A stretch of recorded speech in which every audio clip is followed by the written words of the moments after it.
वैसे एक बात कहूँगा, मेरी तरफ देखो। तुम्हारी बहुत याद आ रही है। याद तो मैंने तुम्हें ज्यादा किया है। बहुत ही अफसोस हो रहा है मुझे। तुम लोग इस दर्द के साथ कैसे जी रहे हो? कहीं तुम लोग एक दूसरे को बेवकूफ तो नहीं बना रहे? तुम्हें ऐसा कहने की क्या जरूरत है? तुम बहुत क्यूट हो, अपने दोस्त का दिफा कर रही हो। चलो अब अपनी बात को मुख्तसर करो। सूरज गुरूब होने से पहले समंदर के किनारे जाते हैं सनसेट देखने। कॉफी भी पियेंगे।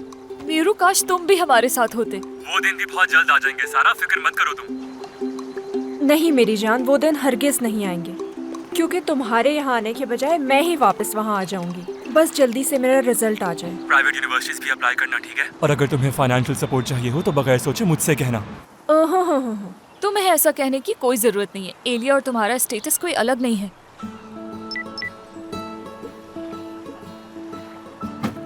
एक तो ये बैटरी मुझे कभी ज्यादा देर तक खुश नहीं रहने देती, और सारा तुम ऐसा क्यों करती हो? अरे मैंने ऐसा क्या कर दिया? मुझे तो समझ नहीं आता तुम्हें उसमें ऐसी क्या बुराई नजर आती है। मेरी जान, मैं ये नहीं कह रही कि मीरू बुरा लड़का है, बस थोड़ा सा बिगड़ा हुआ है। वो आराम पसंद है, नखरीला है। क्या इससे हकीकत बदलती है कि वो तुमसे मोहब्बत करता है? हरगिज नहीं। क्या हो गया? बस भी कर दो अब।